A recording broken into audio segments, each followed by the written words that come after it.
Hello students, welcome to my class.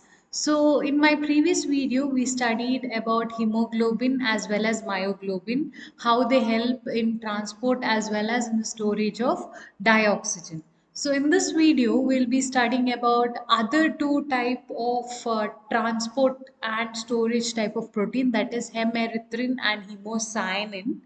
So to begin with, we'll start with hemerythrin. A large number of invertebrates have this kind of protein, that is hemerythrin, and it is a type of iron bearing protein. So the central atom in this is iron, and it does not have a heme group in it like how hemoglobin had and myoglobin. They had this main heme group in them as a backbone.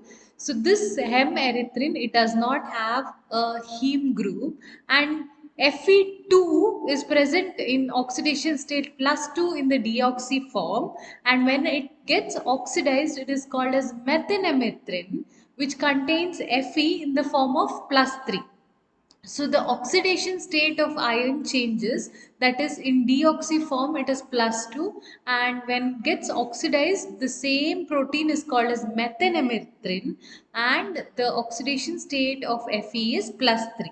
And once it gets oxidized, it cannot bind to further oxygen atom. That is, if one molecule of hemerythrin takes up one oxygen atom, it becomes methanemethrine. That means that it gets oxidized, and once it gets oxidized, what happens? The Fe changes from +2 oxidation state to +3 oxidation state, and once after oxidation it cannot bind to one more atom of oxygen. Okay, so that's why hemerythrin does not show cooperative effect. What is cooperative effect, students? We studied this in the previous video. Binding of one of the atom favors the binding of same or different type of next atom. So like in hemoglobin, we saw binding of one oxygen favored the binding of second oxygen, then third, then fourth. Here that effect is not seen at all, and there's no Bohr effect as well. Okay, so the Hill coefficient value is very small, that is 1.2. You know that higher the cooperative effect, higher is the Hill coefficient value, correct? So here the Hill coefficient is very less, that is around 1.2. That is telling us that there is no cooperative effect and there is no Bohr effect. Next, it can exist in monomeric form where its molecular weight is around 35,000 Dalton. It can also be in octameric form where the molecular weight becomes around 1 lakh, and it can also be in tetrameric form. Different forms of this protein are known. Next, we are going to study about the detailed structure of hemerythrin. So, this is hemerythrin in deoxy form, and this is the structure of hemerythrin in oxy form. So, about a monomer, you know that there is octameric form, there are tetrameric form, but we'll study about a monomer. So monomeric form of hemerythrin, it is called as myohemerythrin, and this is an oxygen storage type of protein. You know that proteins are of two types. One can do oxygen transport like that of hemoglobin, and one more can function as a storage protein like myoglobin. So this does the work of oxygen storage, and this is a structure, it's a monomeric structure, that is in monomeric form it is called as myohem erythrin. And you can see that there are two subunits here. This is one subunit, this can be considered as one more subunit. And in deoxy form, we know that iron, the two iron centers that are present here, are in +2 oxidation state. Now here you should note that in each hem erythrin monomeric form, there are two ion centers that are involved, and in deoxy form both of them are in +2 oxidation state, and also they are paramagnetic in nature. What is paramagnetic? They are weakly attracted towards a magnet. So in deoxy form they are in paramagnetic in nature. Then in oxy form, you know that the oxidation state of both of these ion change to +3, because in oxyform what happens, there is a binding of oxygen. So in oxyhemerythrin, the dioxygen binds asymmetrically as a peroxide. So you can see it binds to this iron atom whose site was initially vacant here, and it binds, takes up that vacant site and binds between this oxygen and this hydrogen, correct?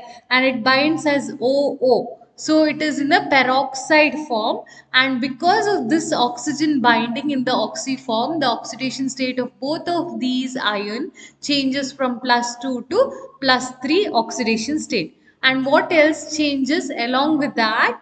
The magnetism nature, the magnetic nature also changes. The oxyhemerythrin is diamagnetic at low temperature through antiferromagnetic coupling interaction between the two Fe centers. That is, in deoxy form it was in paramagnetic form. Here in oxy form it changes from paramagnetic to diamagnetic in nature. Diamagnetic as in they are repelled by the magnets. Why does this happen? Because both of the Fe now are in +3 oxidation state, and there is an anti-ferromagnetic coupling interaction taking place. That is, because of one of the influence of one of the iron atom, there's a coupling of their magnetic fields between these two. So because of that, there is a change in the direction of orientation of the spin of the electrons, okay, of these two iron atoms. And so that is called as antiferromagnetic coupling interaction, because of which they change from paramagnetic to diamagnetic in nature. Next, in deoxyhemerythrin, the two Fe centers are present in the form of +2 oxidation state, and one Fe2 center is coordinated with three nitrogens of the histidine residue. So you can see that one of the Fe2 center is coordinated with three nitrogens of the histidine residue and two oxygen of the carboxylate group of aspartate and glutarate. So you can see along with these three nitrogens of histidine, there are two oxygens to which the iron atom is coordinated here. And these two oxygens are that of the carboxylate group of aspartate and glutarate. Along with that, there is a sixth coordination. Now, 1, 2, 3, 4, 5. Five coordinations are satisfied. The sixth coordination is satisfied by the OH group that acts as a bridge between the two ion centers. So can you see this OH group? This satisfies the sixth coordination here of this iron atom, and it also acts as a bridge between these two iron atom. Whereas in case of this iron atom, you can see that it has only five coordination: 1, 2, 3, 4, 5. And the sixth coordination here, it remains unsatisfied. That is that side, the side of sixth coordination here remains vacant. You can see that this iron has one nitrogen histidine is absent here in this case, because that site is kept vacant for whom? For the oxygen that is going to come and bind. So that oxygen is going to come and satisfy the sixth coordination here. So oxygen that is present in the form of peroxide linkage, that is the OO bond, in that is called as oxygen in peroxide linkage. Okay.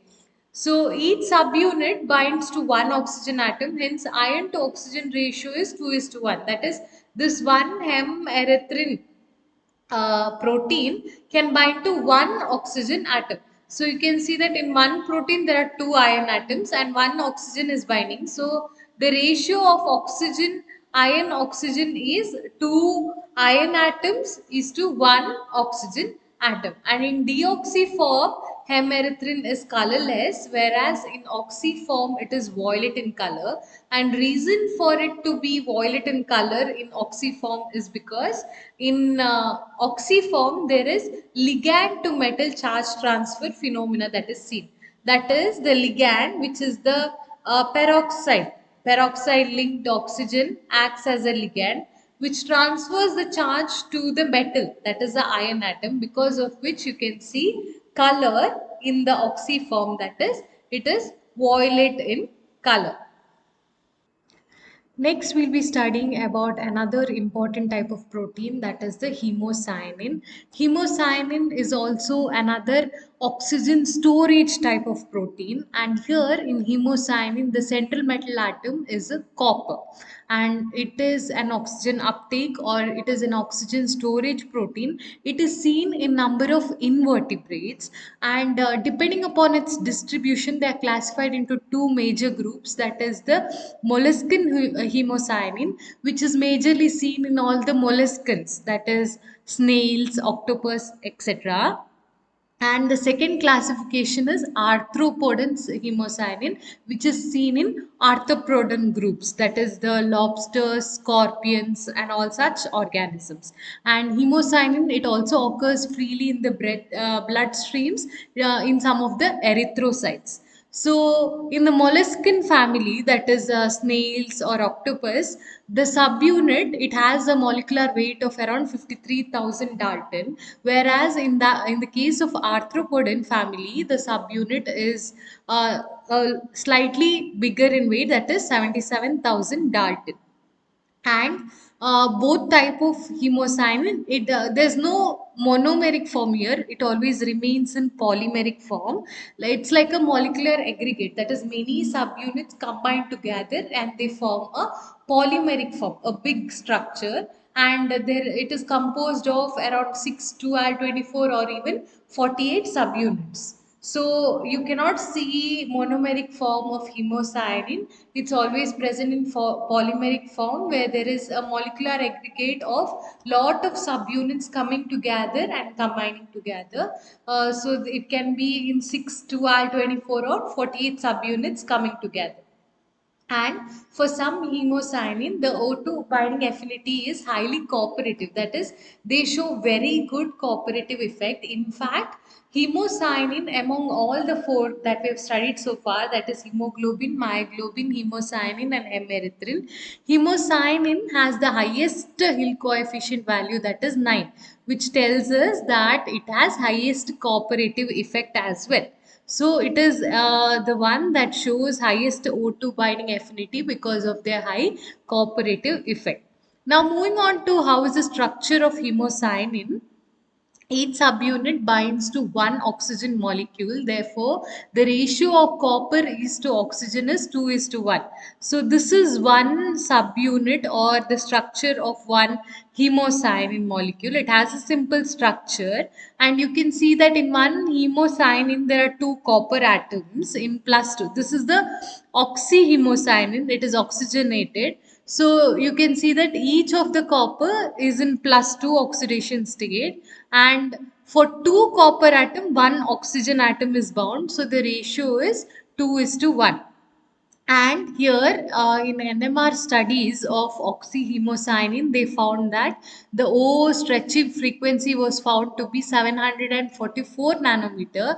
Therefore, this indicates that oxygen, even here, like how it was in the case of hemerythrin, here, even here, it is present in the form of peroxo linkage, that is OO linkage. You can also see here. So these two structures are also possible. This is a structure, these two are the structures of oxyhemocyanin. Okay, so how is oxygen linked here? In the form of peroxide linkage. And copper in deoxyhemocyanin, that is hemocyanin which does not have oxygen, copper is present in plus 1 oxidation state. So it is present as Cu1 center, and it is diamagnetic in nature, plus it is colorless. Okay, and in deoxy form, you can see here that in oxy form, oxygen is the one that forms a bridge between the two copper atoms and which holds these two copper atoms together. Whereas in deoxy form, this oxygen won't be there, right? So there should be something that holds these two together. So in deoxy form, what is it? Water acts as a bridging ligand between the two Cu1 centers, whereas in oxy form, it is the oxygen in the form of peroxo linkage, whereas in deoxy form it is the water molecule that holds these two copper atoms together. Okay, so in oxyhemocyanin, copper is present as Cu2 center. In deoxy, it is Cu1, and when it gets oxygenated, the two Cu centers get converted into plus 2 oxidation state, and it is diamagnetic once again here. It should have been paramagnetic, but it is diamagnetic in nature. Why does that happen? Because of antiferromagnetic coupling interaction that I said previously also, that antiferromagnetic coupling as in because of one of the metal, the magnetic field, the orientation of the magnetic field of the other metal is changing because of interaction with one of the metal. So the spin is changing here, that is called as antiferromagnetic coupling interaction. So the oxyform, it is diamagnetic in nature. Plus the oxyform also has a color that it is intense blue in color. Why does oxyform always have color? It is because of ligand to metal charge transfer. Ligand is the peroxide. Oxygen in the peroxo linkage acts as a ligand, that is O2 2 minus. It transfers the charge to the metal, that is a 2Cu atom. Why in deoxy form it is colorless and you cannot see any color in deoxy form? Reason for that is that in deoxy form it does not have a ligand, so that phenomena of ligand to metal charge transfer is not seen, whereas in oxyform a ligand is present, because of which this ligand to metal charge transfer is seen. So under this part we have almost finished everything that is under transport and storage of dioxygen. We studied about hemoglobin, hemocyanin. Now just one small differentiation between hemerythrin and hemocyanin, that which we studied today. It's like a summarizing what and all we studied. So where do we see hemerythrin? In marine and in worms, whereas hemocyanin is seen in molluscans, spiders, arthropods, etc. And what is the main central metal in hemerythrin? It is iron. And in case of hemocyanin it is copper. And in both the cases the oxygen to metal ratio is 1:2, because in both of them two metal centers are present, and it can take up one oxygen atom per protein. And what is the function? Both act as oxygen storage proteins. And the color in deoxyform, both of them are colorless, whereas in oxyform, hemerythrin is seen as red color and hemocyanin is seen as blue color. So I hope you have understood this topic thoroughly. With this, I'll be ending my video. Take care, students. Bye.